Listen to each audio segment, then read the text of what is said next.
हरे कृष्णा। जगत गुरु शिल प्रभुपाद महाराज की जय।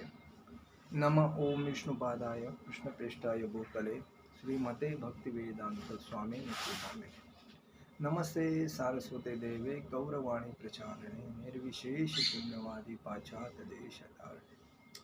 जय श्री कृष्ण चैतन्य प्रभु नित्यानंद श्री अद्वैत गदाधर शिवासादि गौर भक्तवृंद। हरे कृष्ण कृष्ण कृष्ण हरे हरे, हरे राम राम राम। हरे कृष्ण कृष्ण कृष्ण हरे हरे, हरे राम राम हरे हरे। हरे कृष्ण कृष्ण कृष्ण हरे हरे, हरे राम राम। जगत गुरु शिल प्रभुपाद महाराज की जय। परम पूज्य लोकनाथ स्वामी महाराज की जय। निताई गौर प्रेमानंदे हरि हरि बोल। ओम नमो भगवते वासुदेवाय।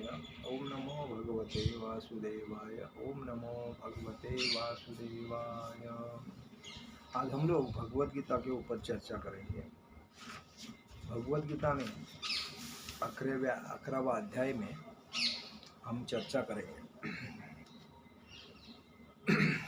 मत कर्म कुर्मन् परमो भक्ता संगत वर्जितः निर्वैरः सर्वभूतेषु यः स मामेति पाण्डवः। मत्कर्म कुर्मन् परमो मद्भक्तः संगवर्जितः निर्वैरः सर्वभूतेषु यः स मामेति पाण्डव। भगवान कहते अर्जुन से, अर्जुन, जो व्यक्ति सकाम कर्मों तथा मनोधर्म के कलमश से मुक्त होकर मेरी शुद्ध भक्ति में तत्पर रहता है, जो मेरे लिए ही कर्म करता है, जो मुझे ही जीवन का लक्ष्य समझता है और जो प्रत्येक जीव से मैत्री भाव रखता है, वह निश्चित ही रूप से मुझे प्राप्त होता है। तात्पर्य में शिल प्रभुपाद जी लिखते हैं, शिल प्रभुपाद महाराज की जय। प्रभुपाद जी लिखते हैं, भगवत गीता का उद्देश्य यह दिखाना है कि मनुष्य किस प्रकार अपने आध्यात्मिक अस्तित्व को तथा भगवान के साथ अपने संबंध को समझ सकता है तथा उसे यह शिक्षा देना है कि वह भगवत धाम को कैसे पहुंच सकता है। यह श्लोक में यही स्पष्ट बताया है कि जिससे मनुष्य अपने आध्यात्मिक कार्य में अर्थात भक्ति में सफल प्राप्त कर सकता है। अनासक्तस्त विषयान यथातहन पयुज्यतां निर्बंध कृष्ण संबंधे युक्त वैराग्य मुच्यते। म्हणजे ऐसा कोई कार्य न करे जो कृष्ण से संबंधित न हो, यह कृष्ण कर्म कहलाता है। कोई भले ही कितने कर्म क्यों न करे, किंतु उसे उनके पहले प्रति आसक्ति नहीं होनी चाहिए। फल तो कृष्ण को ही अर्पित किया जाना चाहिए। उदाहरणार्थ, यदि कोई व्यापार में व्यस्त है तो उसे व्यापार को कृष्ण भावनामृत में परिणत करने के लिए कृष्ण को अर्पित करना होगा। यदि कोई कृष्ण व्यापार के स्वामी हैं तो इसका लाभ भी उन्हें ही मिलना चाहिए। यदि किसी व्यापारी के पास करोड़ों रुपए की संपत्ति हो और यदि वह इसे कृष्ण को अर्पित करना चाहे तो वह ऐसा कर सकता है, उसे कृष्ण कर्म कहते हैं। अपनी इंद्रिय तृप्ति के लिए विशाल भवन न बनाकर वह कृष्ण के लिए सुंदर मंदिर बनवा सकता है, कृष्ण का अर्चा विग्रह स्थापित कर सकता है और भक्ति के प्रामाणिक ग्रंथों में वर्णित अर्चा विग्रह की सेवा का प्रबंध कर सकता है। यह सब कृष्ण कर्म है। जो कृष्ण के लिए हम लोग करते हैं उसको कृष्ण कर्म कहते हैं। मनुष्य को अपने कर्मफल के लिए लिप्त नहीं होना चाहिए, अपितु इसे कृष्ण को अर्पित करके बची हुई वस्तु को केवल प्रसाद रूप में ग्रहण करना चाहिए। यदि कोई कृष्ण के लिए विशाल भवन बनवा देता है, उसमें कृष्ण का अर्चा विग्रह स्थापित करता है तो उसमें उसे रहने की मना है, रहने की मना ही नहीं रहती। लेकिन कृष्ण को ही इस भवन का स्वामी मानना चाहिए। यही कृष्ण भावनामृत में, किंतु यदि कोई कृष्ण के लिए मंदिर नहीं बनवा सकता तो वह कृष्ण मंदिर की सफाई तो कर सकता है। यह भी कृष्ण कर्म है। वह बगीचे की देखभाल कर सकता है। जिसके पास थोड़ी सी भी भूमि है, जैसा कि भारत में निर्धन से निर्धन व्यक्ति के पास थोड़ी भी जमीन होती है, तो वह उसका उपयोग कृष्ण के लिए तुलसी का पौधा लगाने के लिए कर सकता है, फूल उगाने के लिए कर सकता है, तुलसी के वृक्ष उगा सकते हैं, क्योंकि तुलसी दल अत्यंत भगवान को महत्वपूर्ण है। भगवत गीता में कृष्ण ने उसको आवश्यक बताया है कि भगवान कहते हैं पत्रम पुष्पम फलम तोयम, मतलब मुझे अगर कुछ भी नहीं कोई देता है तो खाली एक तुलसी का पत्ता चलेगा, एक फूल चलेगा, एक फल चलेगा, और कुछ भी नहीं है तो मुझे थोड़ा सा जल या पानी चलेगा।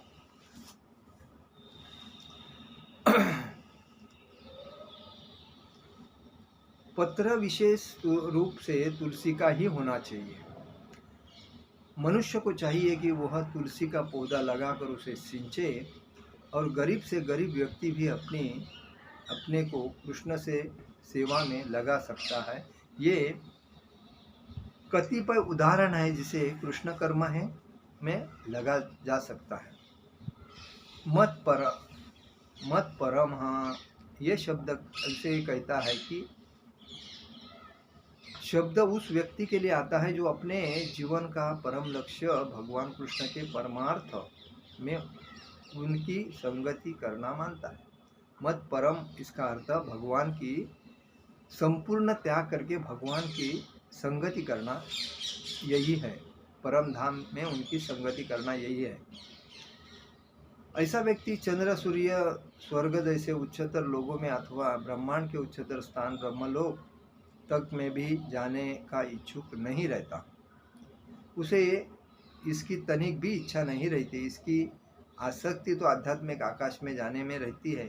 आध्यात्मिक आकाश में भी ब्रह्मज्योति से तादात्म्य प्राप्त करके संतुष्टि नहीं होता, क्योंकि वह तो सर्वोच्च आध्यात्मिक लोक में जाना चाहता है, जिसे कृष्ण लोक या गोलोक वृंदावन कहते हैं।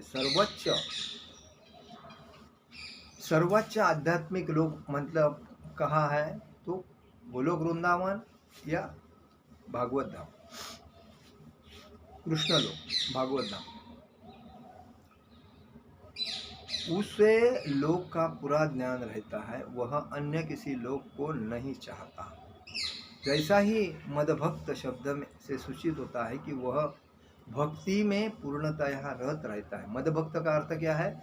भक्ति में पूर्णतया रत होने, व्यस्त होने।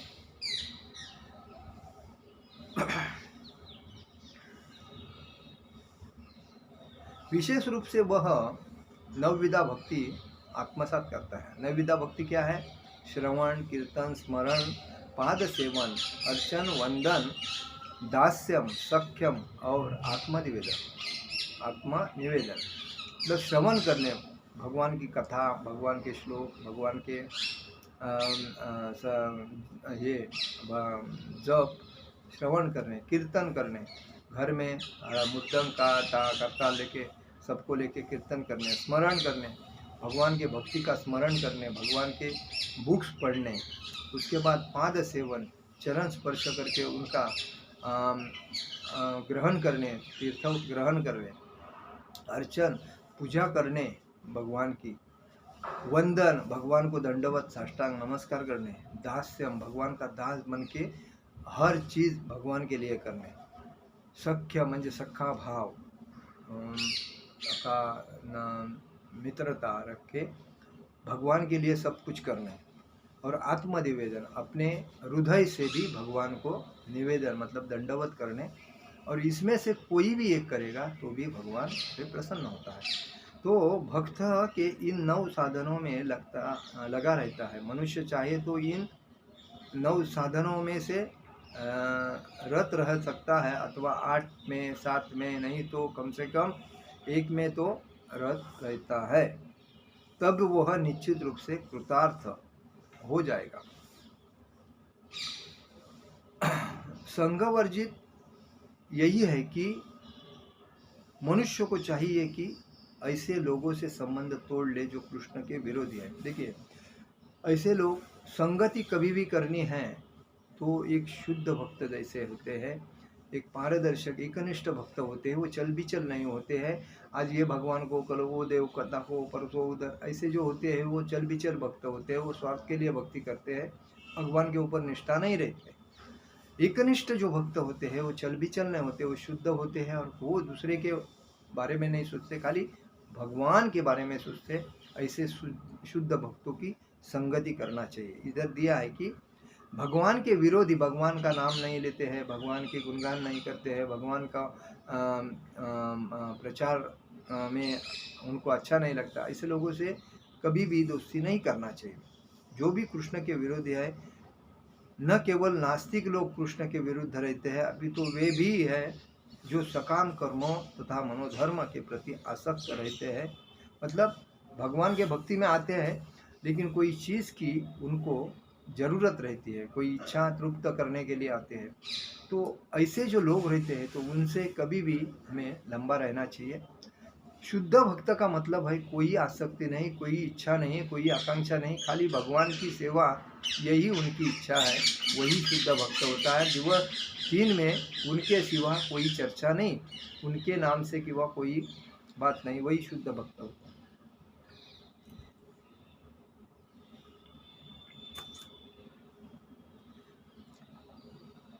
जो सकाम कर्मों तथा मनोधर्म के प्रति आसक्त रहते हैं, अतः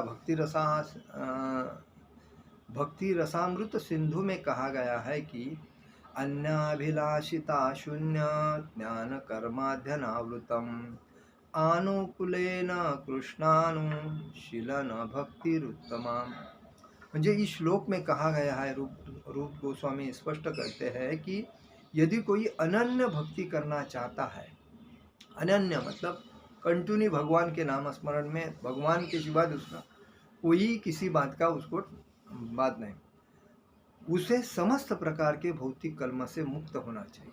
मतलब अनन्य भक्ति करना चाहता है तो ये माया, मोह, लोभ, आसक्ति, परिवार और कोई भी पद की आसक्ति नहीं, ये जो है इससे छुटकारा पाके अनन्य भक्ति कर सकता है। उसे ऐसे व्यक्तियों से दूर रहना चाहिए जो सकाम कर्म तथा मनोधर्म के आसक्त होते हैं। सकाम मतलब के स्वार्थ के लिए, मनातील इच्छा पूर्ण करने के लिए जो रहते हैं, ऐसे लोगों से अवांछित संगति तथा भौतिक इच्छाओं के कलमश से मुक्त होना चाहिए। भौतिक इच्छा यही कोई कुछ मिलना चाहिए, उस बेसिस पे जो चलता है। आदमी की इच्छा कितनी भी तृप्त होने के बाद, भगवान तो सभी इच्छा तृप्त करते हैं भक्त की, भले और शुद्ध भक्त रहता है वो कभी भगवान से कुछ भी मांगता रहे, वो खाली भगवान से यही कि दिन रात आपकी सेवा करो आपके चरण में, यही उसका सिंपल सा है। लेकिन जो भौतिक इंद्रिय तृप्ति के लिए जो आते हैं, उनके इच्छा है बहुत लिस्ट रहती है उनके पास इच्छाओं की, वो भगवान को बोलते हैं तो भगवान किसी ना किसी थ्रू से उनकी इच्छाएं तृप्त करता है। लेकिन वो तृप्त होने के बाद कहाँ शांति है, वो जैसा था वैसा ही है।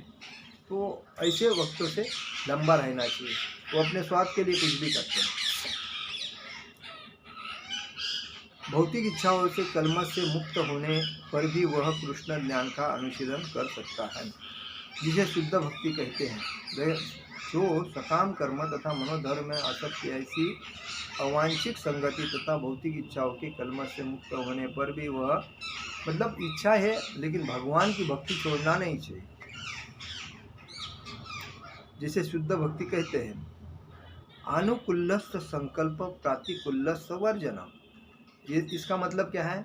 अनुकूलस्थ संकल्प प्रातिकूलस्थ वर्जनम, मतलब मनुष्य को चाहिए कि अनुकूल भाव से कृष्ण के विषय में सोचे और उन्हीं के लिए कर्म करे और प्रतिकूल भाव से नहीं। तो कंस कृष्ण का शत्रु था, वह कृष्ण के जन्म से ही उन्हें मारने की तरह तरह की योजनाएं बनाता था, किंतु असफल होने के कारण वह सदैव कृष्ण का चिंतन करता था। इस तरह सोते जगते काम करते वह सदैव कृष्ण भावना भावित रहा, किंतु उसकी वह कृष्ण भावना अनुकूल नहीं थी। अतः 24 घंटे कृष्ण का चिंतन करते रहते पर भी वह असुर ही माना जाता है और अन्य कृष्ण द्वारा दिए गए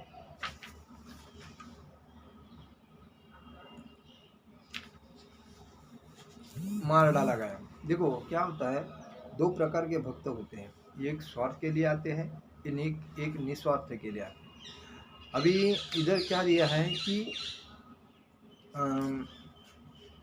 अनुकूलस्य संकल्प प्रतिकूलस्य वर्जनम।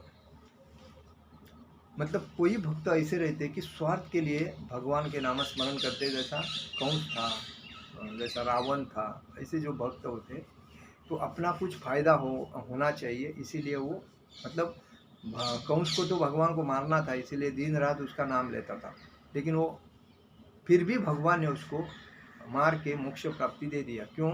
क्योंकि वो नाम लेता था। लेकिन भक्त जो होता है वो कोई अपेक्षा नहीं करने की वजह से वो सीधा भागवत धाम जाता है और भगवान के साथ आनंद लुटता है जीवन। तो निसंदेह कृष्ण द्वारा वध किए गए व्यक्ति को तुरंत मोक्ष मिल गया, किंतु शुद्ध भक्त का उद्देश्य यह नहीं है। शुद्ध भक्त तो मोक्ष का भी कामना नहीं करता है, वो सर्वोच्च लोक गोलोक वृंदावन का भी कामना नहीं करता है। उसका एकमात्र उद्देश्य होता है कि कृष्ण की सेवा करना है, चाहे वो जहाँ भी रहे। शुद्ध भक्त का क्या होता है, कोई अपेक्षा नहीं करता है, वो खाली भगवान की कहाँ भी रहे कि सेवा करने को मिलना चाहिए बस, तो भगवान उनको बराबर संभालते हैं। कृष्ण भक्त प्रत्येक से मैत्री भाव रखता है, इसलिए यहाँ उसे निर्वरः कहा गया है, अर्थात उसका कोई निर्वैर, उसका कोई शत्रु नहीं, निर्वैर कहा गया है। यह कैसे संभव है? कृष्ण भावनामृत में स्थित भक्त जानता है कि कृष्ण की भक्ति ही मनुष्य को जीवन की समस्त समस्याओं का छुटकारा दिला सकती है। उसे इसका व्यक्तिगत अनुभव रहता है कि फलतः वह इस प्रणाली को, कृष्ण भावनामृत को मानव समाज के प्रचारित करना चाहता है। भगवत भक्तों का इतिहास साक्षी है कि ईश्वर चेतना का प्रचार करने के लिए बार बार भक्तों को अपने जीवन को संकटों में डालना पड़ा। देखिए, जो लोगों ने भगवान श्री कृष्ण के भक्ति का प्रचार किया, उन लोगों के ऊपर हमले हुए, जैसा कि हरिदास ठाकुर है, भक्त प्रहलाद है, अनेक भक्त जैसे हैं कि उनके घर से ही विरोध चालू होता था। देखिए, आज ये कलयुग में लोग सब स्वार्थ के लिए दिन रात मेहनत कर रहे हैं। भगवान ने उनको बनाया, धरती पे छोड़ा, लेकिन वो भगवान को भूल गए और स्वार्थ को आत्मसात किया, क्योंकि उनकी जो भौतिक इंद्रियों को तृप्त करने के लिए, जैसा कि कुछ भी नहीं होता है। जिस आदमी जब जन्म में आता है तो उसके पास ना घर होता है, ना गाड़ी होती है, बंगला होता है, ना प्रॉपर्टी होती है, ना पैसा होता है, ना पद होता है, ना प्रतिष्ठा होती है, कुछ भी नहीं होता है। वो खाली नंगा आता है। नंगा आने के बाद वो जब पेट में रहता है, तभी माँ के पेट में रहने के टाइम भगवान से बात करके बोलता है, एक बार बाहर निकालो, बस मैं आपकी सेवा करूँगा, कुछ नहीं करूँगा। लेकिन जैसे ही बाहर आता है तो बाजू में पिताजी, माताजी, दादी, दादू, काका, मामा, ताई, ये सब दिखने के बाद उनके विचार क्या है? वो विचार आसक्ति वाले विचार है। तो आसक्ति वाले विचार देखने के बाद वो उनके विचारों पे चलना चालू करता है। उसको ये नहीं पता कि मैंने भगवान से वादा क्या किया है, मुझे जन्म में मनुष्य जीवन में आके मुझे क्या करना चाहिए, तो वो भूल जाता है। लोगों दूसरे ने, अभी देखो कैसा कंपटीशन होता है कि बैठी चौल में जो लोग रहते हैं तो वो बाजू बाजू में रूम रहते हैं, तो उसके घर में कुछ टीवी लाया तो इसके घर में जलने को चालू होता है, तो ये बोलता है हमको भी लाना है, तो वो भी लाता है। उसका लड़का पास हो गया अच्छे मार्क से, जब इसको जलन हो जाती है, ये बोलता है तुमने अभ्यास भी देखा कम कर दिया, वो देखो कैसा, तो एक जलन होती है। उसके बाद उसने कोई बड़ा समारंभ किया तो इसको लगता है मैं भी करूँ। उसने बाइक ले लिया तो इसको लगता है मैं भी ले लूँ। उसने थोड़ा घर को बढ़ा दिया तो इसको लगता है मैं भी करूँ। तो ये जो जलस है दूसरे के ऊपर देख के अपने को, तो ये जलस आदमी को जीने नहीं देती। इसीलिए कहा गया है कि आदमी के अंदर लोभ, मोह, अहंकार, क्रोध, ईर्ष्या आणि संशय, ये 6 राक्षस हैं। ये राक्षस आदमी को खुद के अंदर मार देते हैं और वो मारने के वजह से वो आदमी उधर ही मर जाता है, लेकिन वो बताता है मैं क्या करूं। और जब पैसा नहीं रहता तो किसी का लोन निकालता है, और कुछ नहीं तो कोई किसी से ब्याज में लेता है, और वही टेंशन में, पेड़ करने के टेंशन में दिन रात मेहनत करता है, लेकिन पैसा तो पूरता नहीं, और दिन के दिन महंगाई बढ़ती है, इसके टेंशन में और बढ़ जाता है। तो इससे बेटर क्या है, कभी भी कोई अगर कुछ करता है करने दे उसको, वो कितना आगे जाता है जाने दो, मेरा टाइम आएगा मैं जाऊंगा, लेकिन शांत रहना है। शांति, देखिए कहा गया है दया क्षमा शांती तेथे देवाची वस्ती, अशी म्हटलेली आहे। तो दया चाहिए, क्षमा चाहिए और शांति चाहिए, वहाँ वही भगवान स्वरूप है, दया क्षमा शांति। तो हमें कोई अगर कुछ करता है, अपने ऊपर जलता है, खाली कान को बंद करना चाहिए, नहीं सुना, अच्छा चीज़ देखो, आनंद ले लो, दूसरे के नाद में मत जाओ, क्योंकि दूसरा जो कर रहा है करने दे। वो देखो कोई कोई आदमी बैंक का लोन निकालता है क्योंकि मैं कितना बड़ा हूँ बताने के लिए, और वो बैंक का लोन निकालने के बाद में उसको जब हफ्ता आ जाता है ना, तभी वो चुका नहीं सकता है, तभी वो दिन में रात में चूहे के जैसा इधर उधर भागता रहता है। क्यों? बैंक वाले पकड़ेंगे, प्रॉपर्टी हड़प करेंगे, रिकवरी वाले घर पे आएंगे, अभी क्या करूं, मैं इधर पैसा मांग उधर। अरे किसने बोला था आपको ये उतापती करने के लिए? अगर नहीं है तो चुप बैठो, मिलता है तो आनंद मिलता है, उसमें जो संभाल के चलता है वही सुखी कहलाता है। कभी भी दूसरे का टेंशन अपने सर पे लेके अगर बोलेगा मैं सुखी हूँ, तो ये मूर्ख, महामूर्ख आदमी है। तो यही कलयुग में हर घर में चल रहा है, और इसी वजह से कोई शांत नहीं है, और इसी वजह से लोग एक दूसरे को टेंशन देते हैं, अपना खुद का फायदा लेते हैं और बोलते हैं अच्छा अच्छा प्रॉफिट है, आ जाओ। परसों एक ने मेरे को फेसबुक पे बोला डेली का इनकम 3 लाख मिलेगा, 4 लाख मिलेगा। कोई मार्केटिंग कंपनी अगर रहेगी तो उसमें कभी काम ही नहीं करना चाहिए, क्योंकि उधर क्या होता है, यूज़ करो, देखो, थ्रो करो, मतलब यूज़ करते थ्रो देते। तो मार्केटिंग कंपनी का काम क्या है, जो ऊपर के लोग हैं वो अमीर बनते हैं और नीचे वाले गधे के जैसे मेहनत करते रहते हैं, और ऊपर से डंडा मारते हैं और ये गधे भागते हैं। तो ऐसे लोगों में काम नहीं, काम करना है तो आनंद से काम करना है। कैसा काम करना है? 2 गाय पालना है, उसको चराना है, उसका दूध निकालना है, बेचना है, जो मिलता है उस पर आनंद से गुजारा करना है। 2-4 नारियल का पेड़ लगाना है, मतलब, और उसको मेहनत करना है। उसके बाद उसका ये आहिस्ता आहिस्ता जो, अगर ज़मीन है अपने पास तो भगवान की तुलसी का तुलसी का पौधा लगाना है, फूल के पौधे लगाने हैं, वो फूल लेके बेचना है, कोई किसी का टेंशन नहीं, सस्ते में अच्छा, और सब कुछ अपने सामने है, खाली निकालो मार्केट में बेचो, जो मिलता हो। किसी का कर्जा निकाल के दिन जीना है ना, तो वो मूर्ख आदमी है इस समाज में, फुकट का टेंशन, तो ऐसा जीना नहीं है। तो इसीलिए कहा गया है कि भगवान का प्रचार जो करता है उसको तकलीफ ज़्यादा होती है।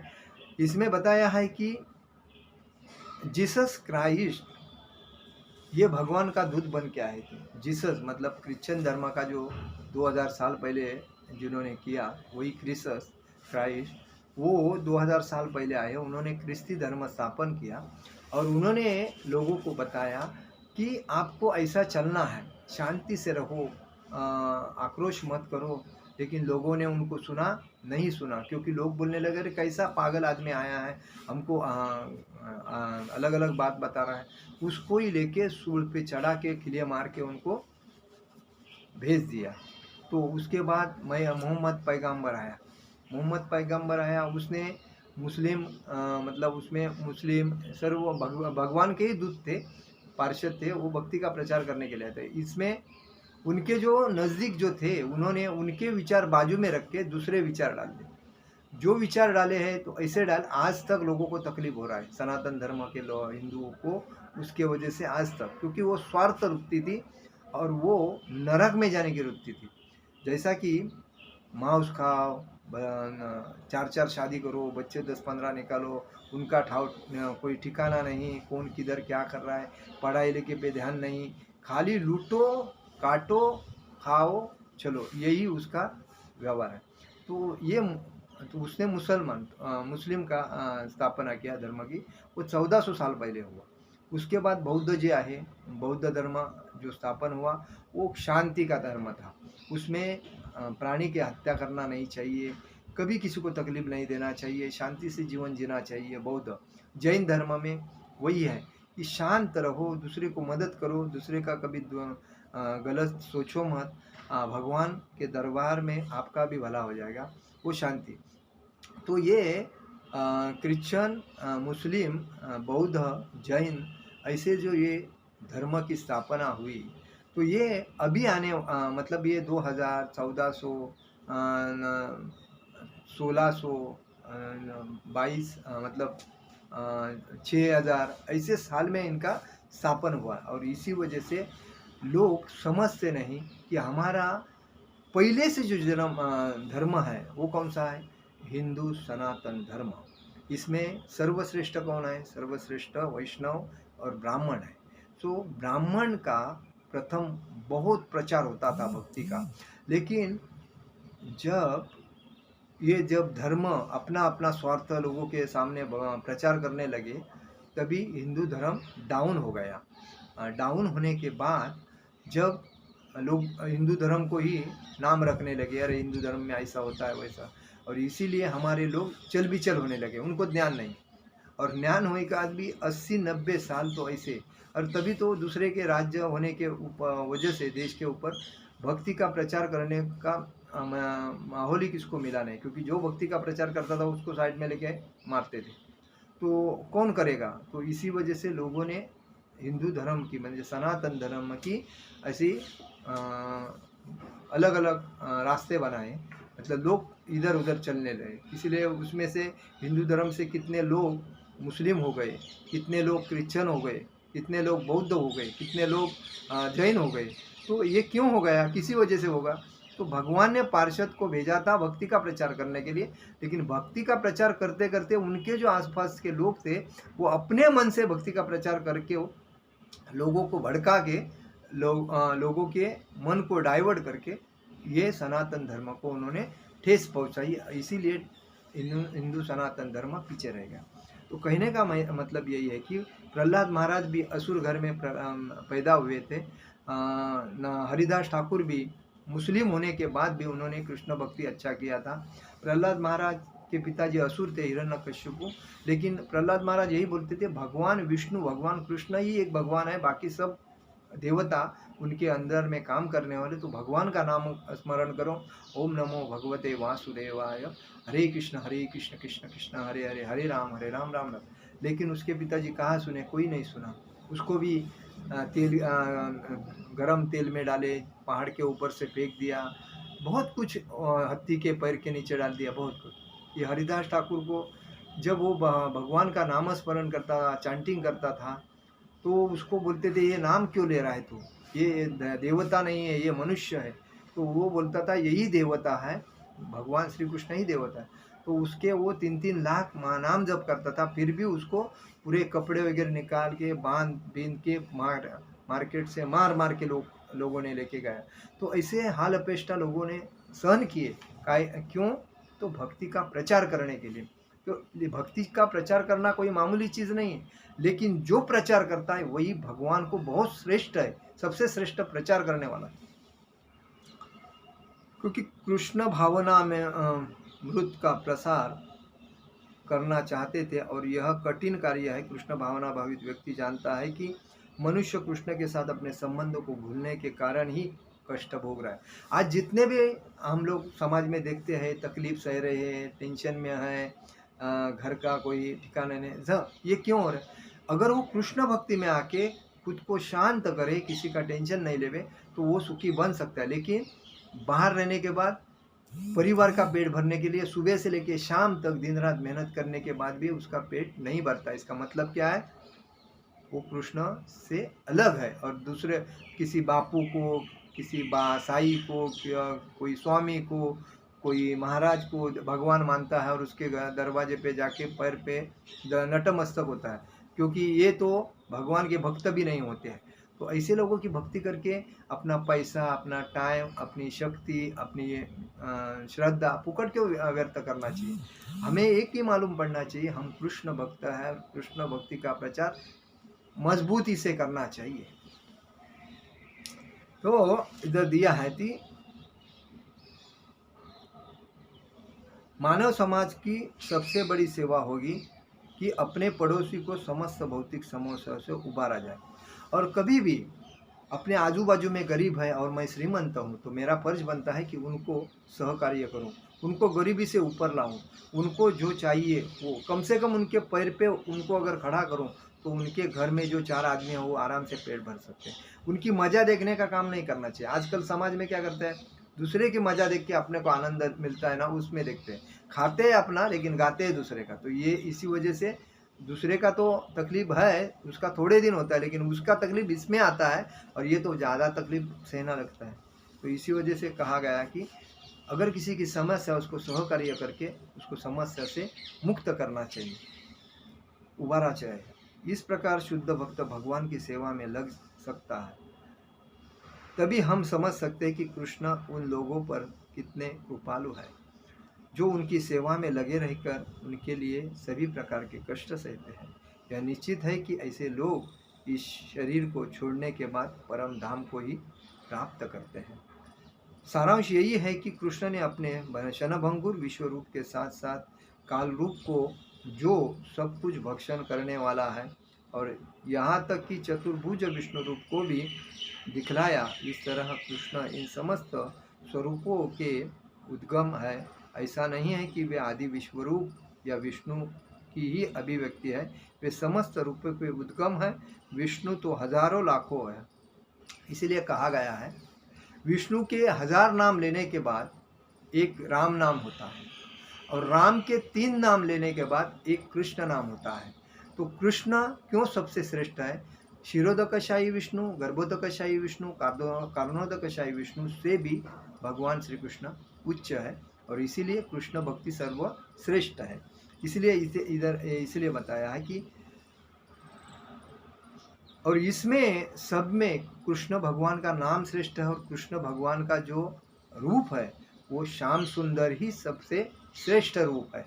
इसलिए कहा गया ब्रह्मत संहिता में कि प्रेम या भक्ति भाव से कृष्ण के श्याम सुंदर रूप के ही प्रति आसक्ति है। मनुष्य वे सदैव उन्हें अपने हृदय में देख सकते हैं और कुछ भी नहीं देख सकते। अतः मनुष्य को समझ लेना चाहिए कि कृष्ण का रूप ही सर्वोपरि है और परम सार है। कहने का मतलब यही है कि हमें माया मोह लोभ इसके पीछे नहीं पड़ना चाहिए, हमें भक्ति के पीछे बढ़ना चाहिए। क्योंकि भौतिक ये संसार में ये दुखालय है, और इस दुखालय में हम कितने भी मेहनत करेंगे, कितने भी प्रतिष्ठा पद पैसे के लिए दिन रात मेहनत करेंगे, वो भक्ति के आगे शून्य है। हर इंसान की 2 अकाउंट होती है, एक भौतिक अकाउंट, एक आध्यात्मिक अकाउंट। भौतिक अकाउंट में जितने हम कमाएंगे, संपत्ति, पैसा, प्रतिष्ठा, पद, सुंदर स्त्री, बच्चे, सब इधर ही रहेगा, कोई नहीं अपने साथ जाएगा। लेकिन आध्यात्मिक जो अकाउंट है, उसमें जितनी हम भक्ति करेंगे भगवान की, वो चैंटिंग करो, भगवान का बुक्स पढ़ो, भगवान की प्रचार करो, भगवान का नाम स्मरण करो, भगवान का संकीर्तन करो, ये तुम्हारे अकाउंट में जमा होता है, और वही तुम्हारे साथ जाने के टाइम जाता है, और तभी आप परम धाम मतलब भगवान के धाम में पहुंच जाते हो, आपको कोई रोकने वाला नहीं होता। आज का मेरा प्रवचन यही समाप्त करता हूँ। हरे कृष्ण कृष्ण कृष्ण हरे हरे, हरे राम राम राम हरे हरे। जगत गुरु शिल प्रभुपाद महाराज की जय, परम पूज्य लोकनाथ स्वामी महाराज की जय, निताई गौर प्रेमानंदे, हरि हरि बोल।